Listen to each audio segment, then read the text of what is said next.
저희는 돈키호테는 정말 수학 때문에 미쳤을까라는 책을 주제로 발표하게 된 비옥한 초승달 지대입니다. 저는 성서 숫자 6은 악마의 숫자다를 주제로 발표하도록 하겠습니다. 성서에서 숫자 6은 악마의 숫자라고 표기되어 있는데요. 그 이유는 숫자 7에 1이 모자라는 불완전수이기 때문입니다. 숫자 7은 창조주가 세상을 만드는 데 걸린 시간이고 요셉이 꿈에서 본 흉년과 풍년의 기간이며 죄를 속죄하기 위해 제사에 바친 동물의 수입니다. 따라서 이런 숫자 7에 1이 모자라는 6은 불완전수라고 할 수 있습니다. 하지만 고대 중국에서는 하늘을 뜻하는 3과 땅을 뜻하는 2, 태초의 하나를 의미하는 1이 합쳐진 숫자로서 숫자 6은 창조주와 창조물의 통합적 완성을 의미했습니다. 또 인간을 의미하는 5와 근원적 숫자인 1이 합쳐진 숫자로서 인간과 창조주, 신성과의 융합을 의미했습니다.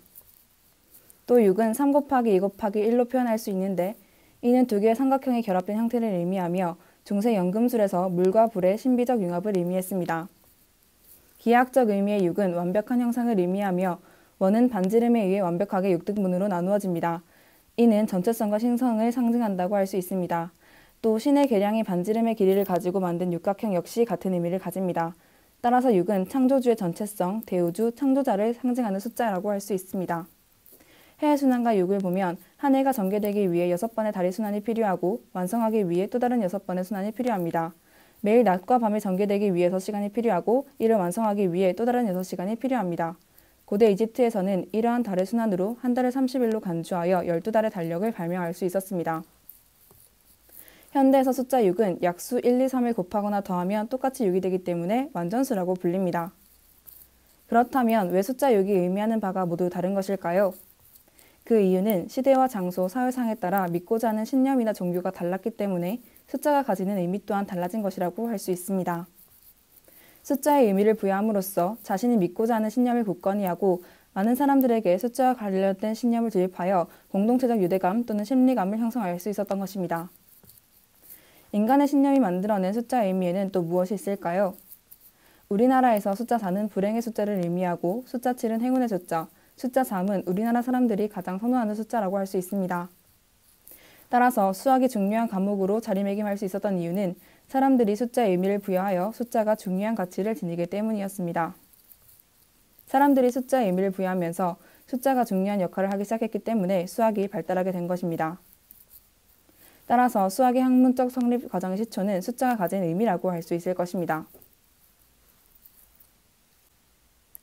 조앤 롤링의 해리포터는 다들 아시다시피 마법과 현실 두 세계를 배경으로 전개됩니다. 이 책에서는 해리포터 속 두 세계의 관계가 현실과 수학의 관계와 정말 비슷하다고 설명합니다. 마법 세계는 현실과 다릅니다. 현실에서는 사진과 신문이 움직이지 않지만 마법 세계의 사진이나 신문은 동영상처럼 움직이죠. 현실에서 사물은 고정되어 있지만 마법 세계에서는 변형이 얼마든지 가능합니다. 이러한 점이 바로 수학과 현실의 관계와 비슷하다고 이 책은 말합니다. 마법 세계는 생각이 현실이 되는 세계입니다. 빗자루를 타고 날아다니고 투명 망토를 입고서 모습을 감추기도 하죠. 간단한 주문 하나면 그 어떤 일도 해낼 수 있습니다. 생각에 따라 사람의 모습도 극적으로 묘사됩니다. 의인은 더 의인답게, 악인은 더 악인답게 변하죠. 생각이 여과 없이 그대로 드러나기 때문입니다. 수학에서 중요한 것 또한 생각입니다. 아이디어가 수학의 전부이죠. 수로 인해 수학은 시작되었습니다. 나무, 고양이, 사람, 돌멩이를 세기 위해 수가 생겨났고 삼각형의 성질, 피타고라스의 정리 등은 생각을 따라 등장한 문제였으며 이를 정리하고 규명한 것조차 생각입니다. 수학의 세계는 가장 극단적인 생각의 세계인 것입니다. 현실에서 0보다 작은 크기는 없지만 수학에서는 음수, 허수, 복소수가 존재합니다. 생각하는 모든 것이 존재하는 마법의 세계인 것입니다. 인류는 이상과 현실에 대해 끊임없이 생각해왔습니다. 유토피아, 이데아 등 우리가 추구하는 이상의 세계는 우리의 생각 안에서 현실이 되죠.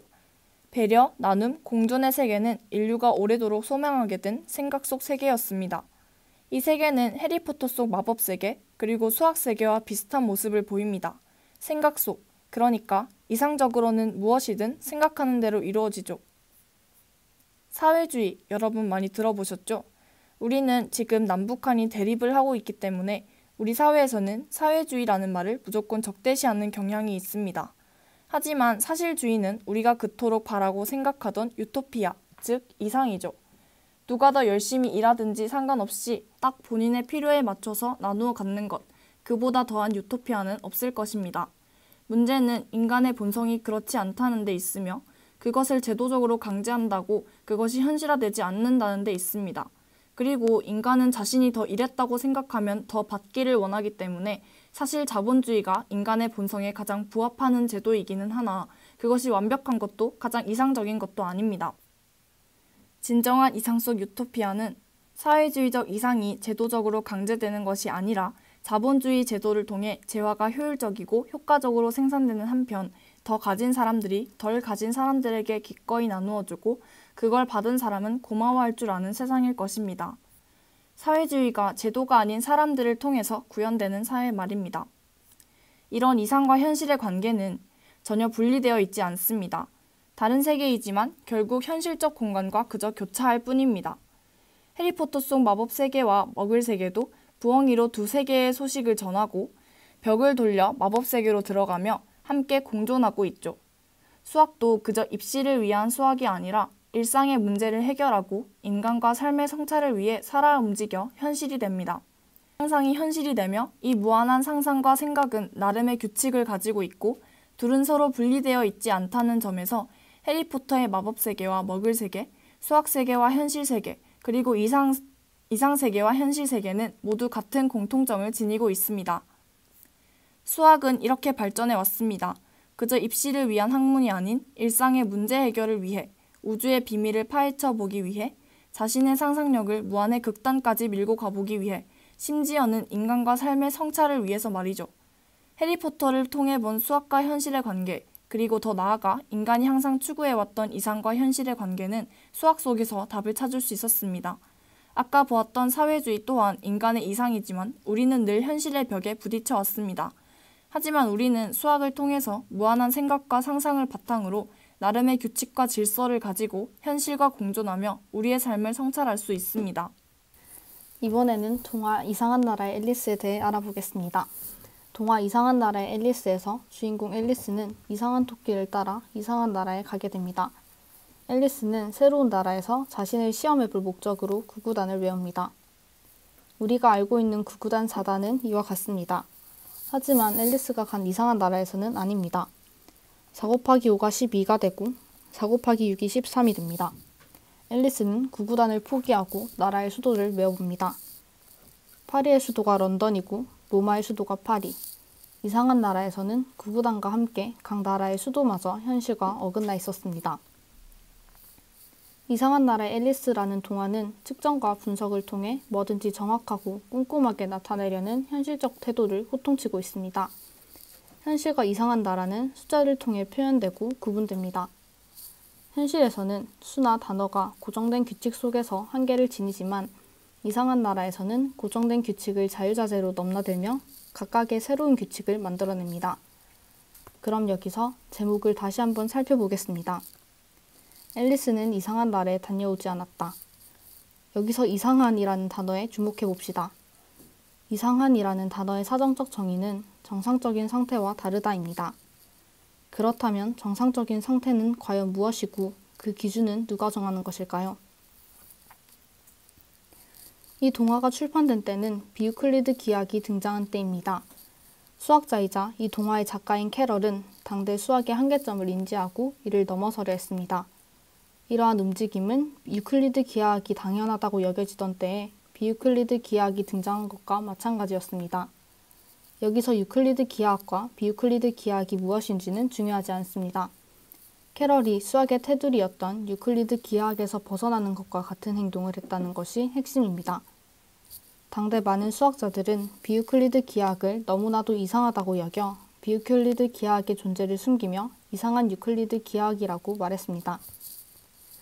이와 같이 우리는 수많은 고정관념 속에서 살아가고 있습니다. 그 테두리 속에서 우리의 한계를 인지하지 못한 채 보편적 관념만이 옳다고 여기며 사는 것이죠. 그럼 여기서 우리의 보편적인 관념에서 벗어나 이상한 구구단을 다시 한번 살펴보겠습니다. 우리가 알고 있던 구구단 4단은 10진법을 기준으로 한 것입니다. 하지만 이상한 나라에서는 18진법을 기준으로 3진법씩 더해가며 4의 곱을 표현합니다. 이제 이상한 나라는 더 이상 이상한 나라가 아닙니다. 우리와는 다른 규칙 속에서 여러 규칙을 넘나들며 살아가는 또 다른 새로운 나라인 것입니다. 우리는 이상한 나라의 앨리스 이야기를 단순한 동화로만 볼 것이 아니라 우리가 갇혀있는 테두리를 깨고 더 넓은 생각을 가져야 함을 깨우쳐주는 이야기임을 알아야 합니다. 비유클리드 기하학이 기하학으로 인정받을 수 있었던 것은 수학자들이 수학의 한계를 인지하고 테두리에서 벗어나 새로움을 받아들였기에 가능한 것이었습니다. 그래서 수학은 발전할 수 있었던 것이죠. 캐럴이 그랬듯 또 다른 수학자가 그랬듯 우리는 새로운 규칙과 새로운 생각이 틀리고 이상한 것이 아니라 다른 것임을 인정해야 합니다. 그때 우리의 세상은 발전하고 더 나은 세상이 만들어질 것입니다. 저희는 수학이 수학만으로서 존재할 수 없고 인간의 모든 것을 기반으로 하여 만들어진다는 것을 말씀드리고자 합니다. 가우스는 이렇게 말했습니다. 수는 순전히 우리의 정신적 산물이다. 이상으로 발표를 마치겠습니다. 감사합니다.